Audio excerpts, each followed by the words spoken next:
Hey everyone, welcome back to Football Update. This is Andy. And this is Robin. Well, we finally made it. It is the final week of the NFL season. Very chaotic, and of course we got the college championship game coming up. So, Robin, a lot of stuff happening going on. Yeah, NFL Week 18 final week of the season where basically all the playoff spots are decided. And, of course, as you mentioned, for NFL and also for the college game, the first couple games over the weekend are games that have an impact on playoff seeding and contention. And first one, the Ravens and Steelers. The Ravens, it appears they will rest most, if not all, their starters. Lamar Jackson, Zay Flowers, Odell Beckham among those, and playing a Steeler team that beat them earlier in the season, but a different one now with Mason Rudolph. And it's a game that if the Steelers win, they can possibly sneak into the playoff depending on what happens with Buffalo and Miami. If Miami were to win, the Steelers could sneak in as a 7 and other results pending as well. And then the AFC South, kind of a semi-divisional championship game between the Texans and Colts, depending on what happens with Jags Titans. But what are your thoughts on those Saturday games?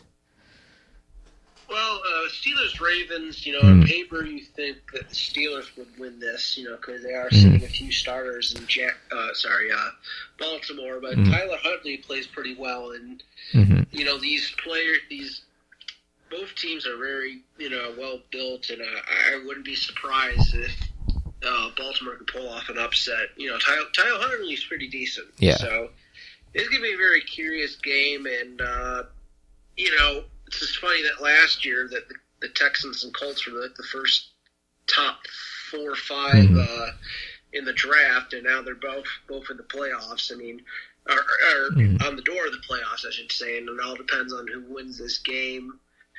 Say Anthony Richardson's not there. Yeah. Gardner Minshew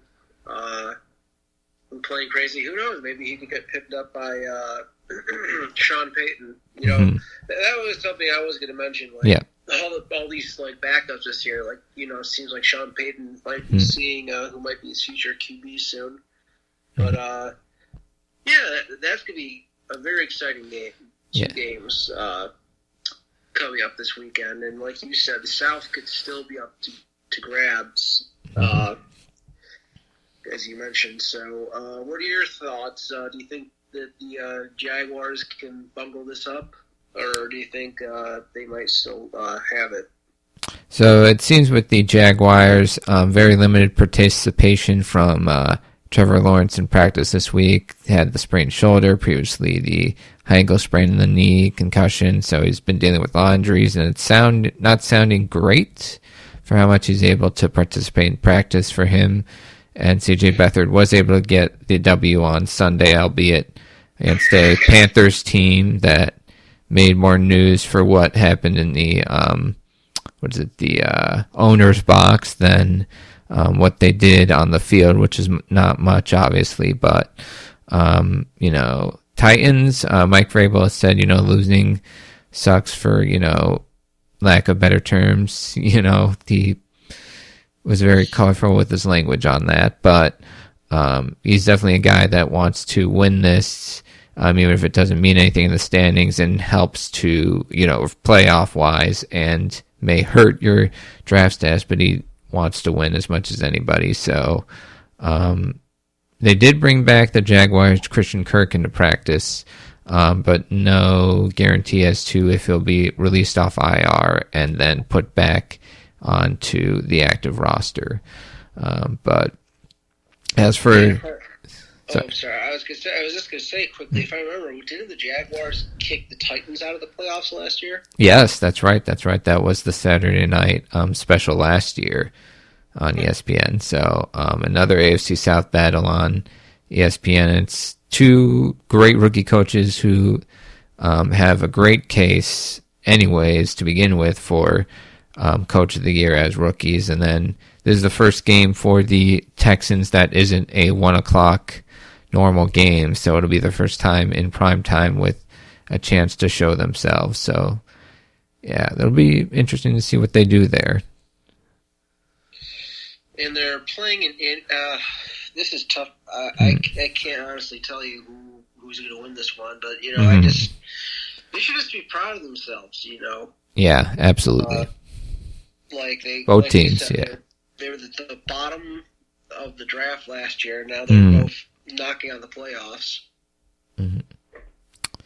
Yep, and then the other divisional battle in the AFC, the Bills and Dolphins on Sunday Night Football. The Dolphins coming off getting both scoreboard-wise and injury-wise, unfortunately, with the another non-contact injury to a pass rusher in Bradley Chubb, similar to what happened with Jalen Phillips. In both instances, the game was kind of basically decided, so unfortunate in both those areas. And then offensive line limited in practice. Jalen Waddle still dealing with a high ankle.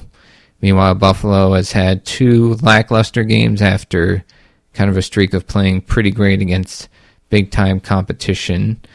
But they've kept winning, and 4 in a row, and if they win this one, they are the 2 seed. However, if they don't get help from either the Titans or the Steelers, we're definitely looking at a win and get the 2 seed or out of the playoffs completely, which is mind-bogglingly crazy, but that's a lot of the Bills' season. How do you see this game, and do you feel like Buffalo can respond and get it done?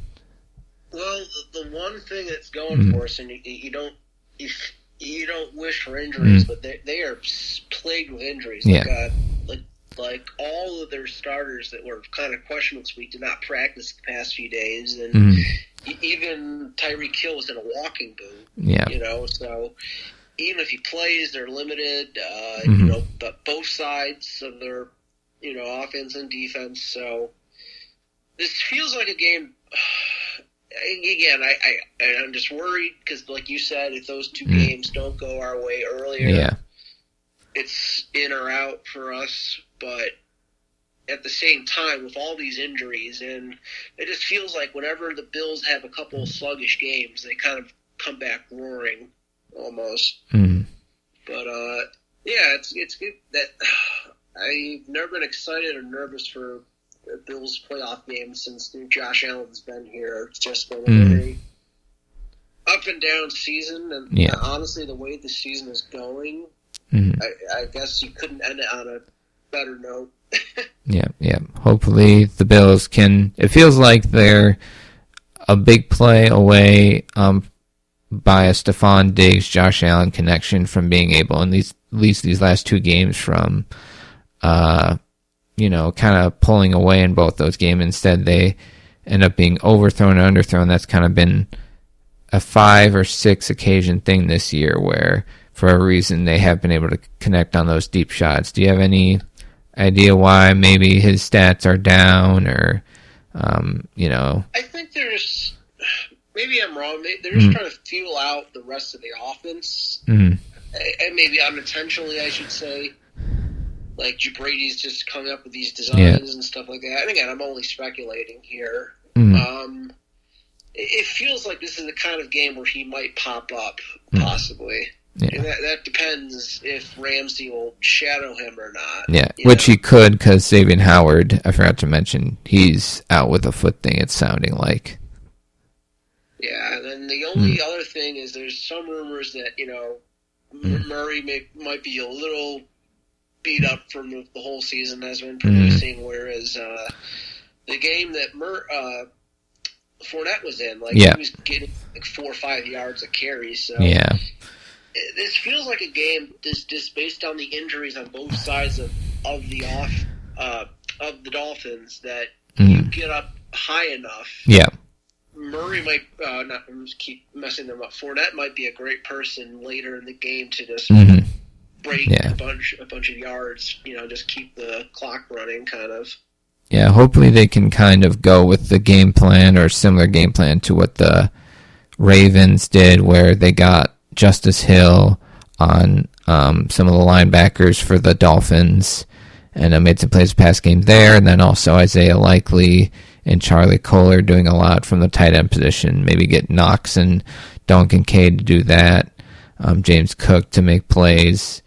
But yeah, I'm nervous for regardless of whether they have a playoff spot locked up before that game, depending on what happens. But I'm going to be especially nervous if they don't. But it's Josh Allen versus the Dolphins, so. Yeah, I know. I did want to. Oh, we didn't get there yet. I apologize. I was about to say something. I kind of jumped the gun. Yeah, this is a game that Bills should win, but it's all or nothing. So yeah. That's why there's still a little tension in the air. But the last thing I want to say is at this point, they were talking on WGR saying that 52% of the ticket sales are going to Bills fans. Oh yeah. That might still increase. So maybe we might have an away home game. Yeah. So fingers crossed. Yeah. And then, like I said, the whole weekend is divisional matchups, and one I'm gonna give you mine that intrigues me a bunch, and then you can give me yours, and then see what we think of both. But Bears at Packers, one of maybe the longest standing rivalry in the NFL, and the Packers with a win, they get into the postseason, even with injuries at receiver with Christian Watson, Dontavian Wicks here and there. They've been able to find young guys out of nowhere. Bo Melton had a big game. Tucker Kraft's come in at tight end after Luke Musgrave got hurt, and he's played well. Chance to get both Watson and Musgrave back. And the Bears, 3-8 at one point. They've won 4 out of 5. Their only loss is to Cleveland, in which, a Hail Mary, they're basically Hail Mary away from Hail Mary catch from Darnell Mooney or catch from Robert Tonyan on a beautiful pass for a potential touchdown during that game. If those two things happen, or any number of things happen, they're 5 in a row, and they could be, on the precipice of trying to get right back into the playoff. But instead, they're eliminated. They have a chance to effectively do what the Lions did at Lambeau last year and knock the Packers out of the playoffs. Could be the last Justin Fields game in Chicago, with the fact that they claim the number 1 pick from the David Tepper-led Carolina Panthers. It's going to be an interesting game, especially because the Bears defense has been one of the best in the league, with especially since Montez Sweat came in, got a young secondary that's been playing really well, and all defenses really just rallied around that one move that's gotten them the pass rush that they were missing for a while. One of the games that I look at, interestingly, did you have any thoughts on that game, and is there a divisional game that pops out to you? Well, that one in particular, I think, that would, if the Bears can pull that off, that'll be a big morale thing, and I think Justin Fields has most likely secured his job, but if you knock out your biggest rival out of the playoffs, I think that'll definitely clinch it, and you can trade that number 1 pick and once again get a treasure trove of picks, and who knows, maybe only move back a few spots, and if he decides not to go back to Ohio State, get Marvin Harrison Jr. paired with DJ Moore, that would be a very nasty combination. The games in particular, speaking of division games, are 2 that I do want to talk about. It's kind of funny that even though they depend on who will win that division, both surprisingly these games are at 1 o'clock. The Falcons-Saints game and the Bucks-Panthers. And the Bucks could have secured their spot last week, but unfortunately they're playing the Panthers in Carolina. And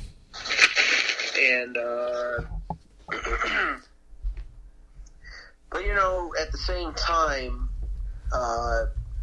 anything can happen. I mean, the Panthers beat the Green Bay Packers, which I still can't believe. No, it was Atlanta they beat. I think it was Green Bay they almost beat. Oh, yes, I Yeah, could have sworn that. Oh, you know what? Yeah, they almost beat them. That's right. Yeah, I apologize. And whereas Falcons Saints, the crazy thing is, like, based on the seeding, even if the Saints lose, there's still a chance they can make the wild card, which is just.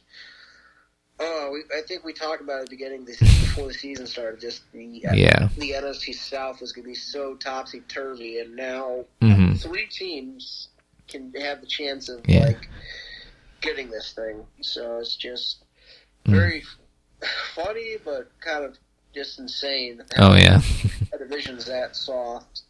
But on the flip side, to another division, the NFC East, surprisingly, those 2 games are at 4:25, and they're both on the East Coast, and the games that would actually decide a division. Well, I guess it's going to decide a division as well, Cowboys Eagles, so maybe that's why.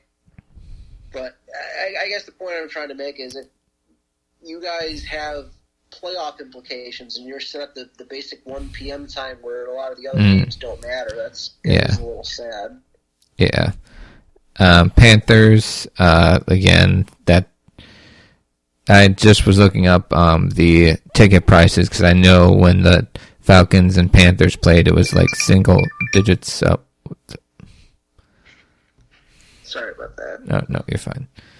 Yeah. So, the Panthers and Falcons game, it was like single digit prices for tickets, and I was just curious for Buccaneers, Panthers, and it's $14 for the lowest price ticket. So David Tepper obviously not selling real great there. But it is an interesting game for just, can they play for pride and knock out a division rival out of the playoff hunt?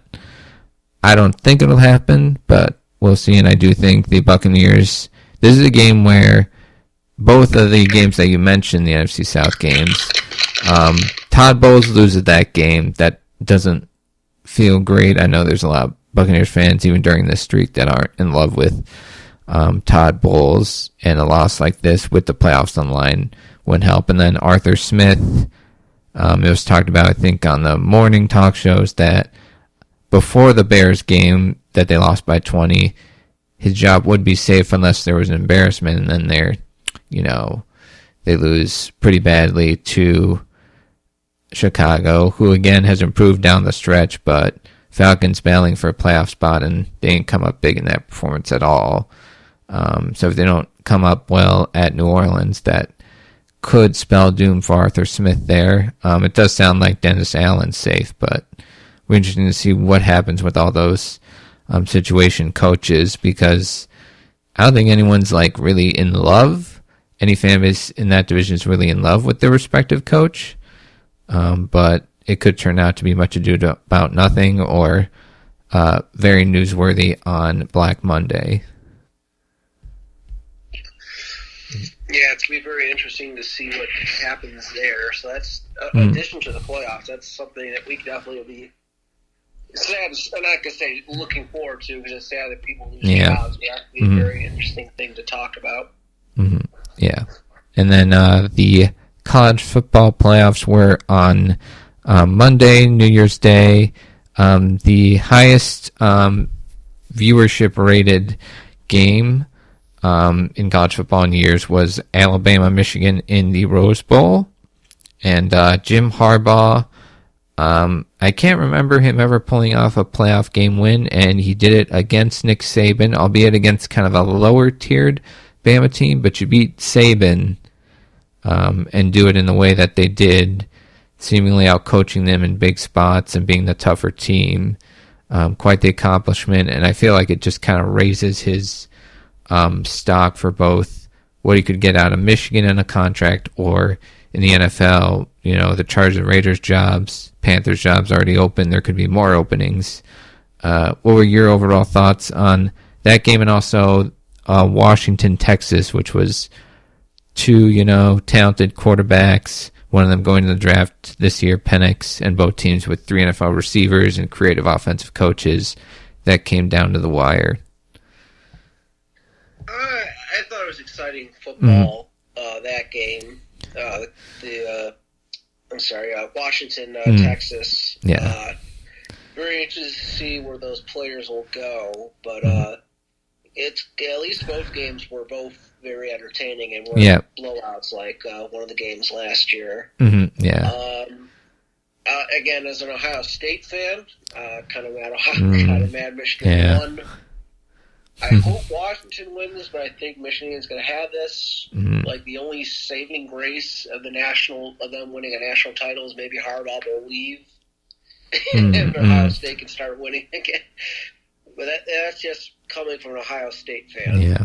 But it's gonna be.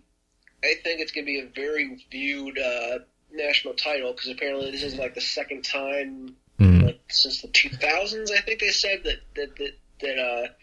an SEC team is not in the national title.